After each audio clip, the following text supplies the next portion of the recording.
What's up guys, welcome back to another video. Today we're going to be going through Game Week 12 in the Premier League. The first game, got it completely wrong. I thought Tottenham were going to win against Wolves. Wolverhampton Wanderers won the match. Tottenham played awfully in this game, and they were obviously not going to be as strong as they have been without Van der Ven, Romero, Maddison and a doggy. That's three of the back four, and James Maddison, he's been the best player in the league this season so far.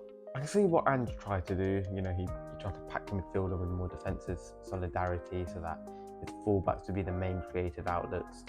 But Emerson Rowe is not that guy. He is a defensive fullback. With that being said, Tottenham were 1-0 up after 90 minutes, and by the 98th minute had lost the game. Don't really have too much to say other than fair play to Gary O'Neill. I really rate him as a manager. I can't believe Bournemouth let him go, but he's doing great things, and I can see a real top job in line for him very soon. Also, I'm now less confident about Wolverhampton Wanderers getting relegated, which is not great for me. Arsenal against Burnley, I went with a 4-0 Arsenal win. It was a bit closer than that, ended up being 3-1. Burnley were much better in this game than we'd seen them for the majority of the season. Although they have typically been quite good overall in a lot of games, they haven't been able to take their chances and commit too many mistakes. In this game, they also did commit a few mistakes, all of them from set pieces. Like the man marking was dreadful, just everything about their set piece defending was terrible, and Arsenal took full advantage with a couple goals from him. Zinchenko's goal was really nice as well. But Burnley are now at the foot of the table, having lost 10 of the 12 games. This is not good enough for them. They're going to go down, and it's going to be a bit sad. They need to go back to playing the typical Burnley way, you know, the old school, the Sean Dyche Burnley way, if they're going to survive. As for Arsenal, they are now, well, third in the league actually. Just a point off the top though, after league leaders Manchester City dropped points, which we'll get onto later. Still not at their full-flowing best. Kai Havertz once again was dreadful. Vieira came on and got sent off. Odegaard is still injured. Smith Rowe also out, he's another very good player, but just can't really find fitness. But Declan Rice once again very good. Just in my opinion, he's been the best midfielder in the league this season, the best central midfielder in the league this season. It's good to see him playing a bit further up now as well, with Jorginho starting in a bit deeper. Crystal Palace against Everton, I was so close. I predicted a 2-2 draw. Everton won 3-2. I think Palace were very unlucky in this game. So Everton scored off the first minute, really poor defending from Palace, and Mikalenko with a very good header. Crystal Palace then equalised after Eze was fouled in the box by Brandt White. He scored this penalty. But at 1-1, Eze then went into the box again, and he got past Brandt White, who then took him out, and the referee gave Everton a free kick and Eze a yellow card.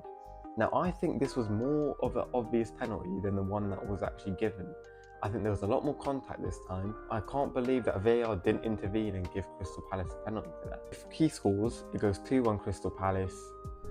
They could go and win the game. But Everton ended up taking the lead, and Palace then equalised again. But Everton rounded it off with a 3-2 victory, and they are looking really solid now. Like 3 away wins already this season. That's more than they had in the whole of last season. They're playing good football. They finally found some fitness for Calvert-Lewin, who is a very good player when he is fit. They could be in for a good season. And then this happened. Crystal Palace is a disappointing result, especially given the circumstances of the penalty and not being given stuff. But I still think that it was a decent enough performance. The defence doesn't look as solid as it did at the start of the season, which could be a bit of a cause for concern. However, with both Eze and Elise back, results should be coming by a bit more frequently. Manchester United against Luton. For some reason, I predicted Man United to win a football match by more than 1 goal this season. Of course that wasn't going to happen. They did win 1-0 however, and they should have won by more, because Garnacho and Rashford both had very, very good opportunities that they both spunked.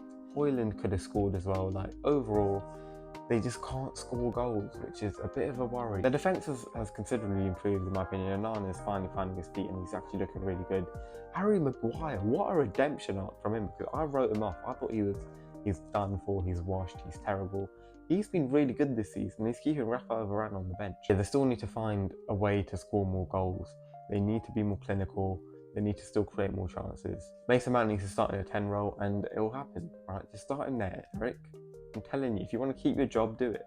So for Luton, it's not the most disastrous of results. They're going away against what's on paper a very good team, and they only lost by 1 goal, having taking points off Liverpool last week. They still have every chance of surviving. Bournemouth against Newcastle. Newcastle did not play well in this game. Bournemouth were phenomenal. And this is the Bournemouth that I thought we were going to see this season. I predicted them to finish 11th at the start of the season. They haven't had a great start, but they're finding their feet. 2 wins out of 3 now. 2 wins at home in a row. A wonderful performance here as well. They dominated Newcastle, created a lot of opportunities. Nick Pope had to make about 7 or 8 really, really good saves. Solanke was very good to score 2 goals. Semenyo was really good in this game. I thought Christie was good. Tavernier was decent. Max Harrens played well. And for Newcastle, it's disappointing, but at the same time, they have so many injuries. They've got a real long list of players that just weren't available for this game. 17-year-old Lewis Miley made his first start for the Geordies in the Premier League, and he actually played pretty well before being substituted for Parkinson, another young player from their academy who made his first appearance in the Premier League. At the start of the game, Miguel Almiron, before getting injured, and to add another name onto that very long list, could have had a penalty. His shirt was getting groped by Kelly, and because he didn't go down, it wasn't given. If he had gone down, who knows? Overall, Bournemouth definitely deserved the win. Hopefully this result is a foundation for them to build on towards that mid-table finish that I predicted at the start of the season. Aston Villa against Fulham, I said it was going to be 3-0 for some reason, even though I then said that Aston Villa always concede. And they did concede, and it was 3-1. Listen, Aston Villa winning a home game in the Premier League is almost a certainty at this point. And once again, it was just a really good performance. Tielemans started this game, and he was really good. Really impressed to see how much he's improved his work rate since last season at Leicester, where he was really lazy. Again, sort of joining him in the midfield was really, really good. Diaby, once again, just solid. Watkins scored, but should have scored another, missed an open goal. Fulham just couldn't live with them, to be expected. Nothing too much to really say on this game. Brighton and Hove Albion against Sheffield United. I predicted a 4-1 Brighton win, not being a 1-1 draw. Once again, controversial decisions changing the game. Brighton scored a really nice first goal, and at 1-0, they should have had a penalty. It was quite clear handball from Bogle, in my opinion. For some reason, it wasn't given. Brighton then got a red card, a deserved red card, so it was a terrible challenge from Dahoud. There's no way that couldn't have been a red, and even deserved, he said it was a red card. And then Sheffield United got an equaliser. But if that penalty is given, game completely changes. Brighton probably going to win. That's now 2 home games in a row where Brighton have been kind of robbed. Sheffield United, really good result. They're off the foot of the table. 4 points from the last 2 games. Bournemouth up next. They could really make some inroads out of the relegation zone. And to be fair to them, they've had a lot of injuries to start the season. Hopefully we'll see more players returning from, and we can see them really, try and get out of that bottom 3. Liverpool against Brentford. Once again, another very controversial game. Not with a 2-1 Liverpool win. They're not winning 3-0. At 0-0, Brentford had some golden chances that they didn't take. They were then punished after Mohamed Salah put the Reds in front. But at 1-0, Wataru Endo, horrible challenge on one of the Brentford midfielders. Probably should have been. You could call me soft, because I think we need to be given more red cards for reckless challenges. In my opinion, it was really out of control, high up on the leg.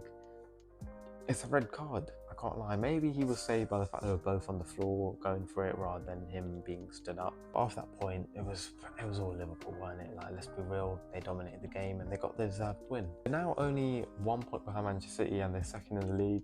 I still am not sure on them being title challengers, just because the lack of a number 6 is going to be so detrimental. They're a bit unpredictable for me. They're not playing amazing. Salah, for example, some games is not in it at all, but he'll still end up with 2 goals. West Ham, Nottingham Forest, great game this one. I predicted 2-0 West Ham. They're not winning 3-2, but there was a lot of action here. First half wasn't the greatest. West Ham took the lead after 2 minutes. They didn't have a couple counter-attacking opportunities, a couple of Liverpool opportunities, I like to call them, because it's like after an opposition attack or usually a corner, and then they just flood men forward and they have 4-on-2s.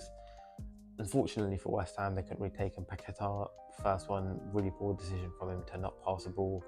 And then there was another one, I don't remember who it was, someone should have passed it to Bowen and they didn't.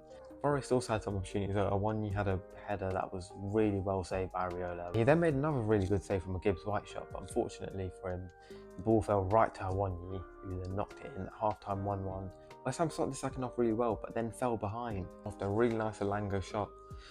Nestled into the bottom corner, but instantly West Ham were level. Jared Bowen from a corner, he's only like 5'10", which, I mean, is not sure because I'm like that height. I might be a bit shorter than that, but he was up against Tara One, who's 6'3". Like, he out-jumped him. That's insane. And yeah, really good header, 2-2. And then right at the end of the game, another corner. James Ward-Prowse, once again, perfect deliveries. Thomas Souček put it into the bottom corner and won the Hammers the game. And speaking of great games, Chelsea-Manchester City. This could go down as one of the greatest games in the history of the Premier League. 4-4, it had everything. Manchester City took the lead for a very controversial penalty.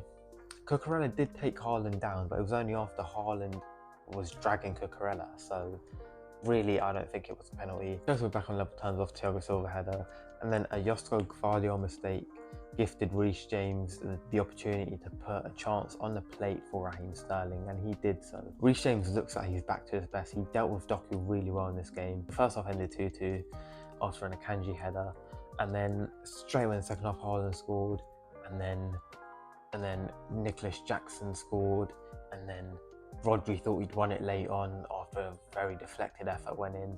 Then Cole Palmer against his former club, the club he's been at since he was a little boy, he scored. It was a perfect penalty as well. He just smashed it into the top corner. The goalkeeper went the right way and had no chance. Reece James dealt with Doku so well, and I love Doku, but I was really surprised how he actually started this game.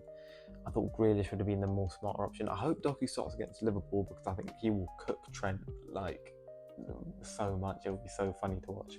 Cucurella in the second half especially dealt with Foden really well. In the first half, Foden was very good. Midfield, Gallagher once again. Gallagher's been really good this season. Him and Rice have been insane. He's been absolutely insane. He's been their best player.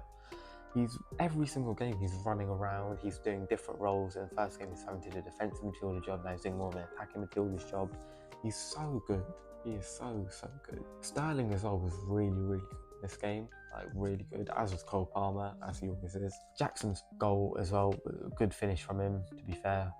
Have slated his finishing, I still don't think it's amazing. And for Manchester City, I thought Foden in the first half was very good.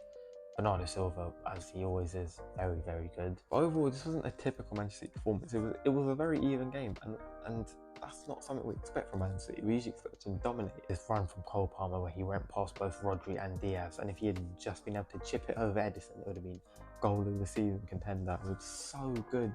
It was what a run.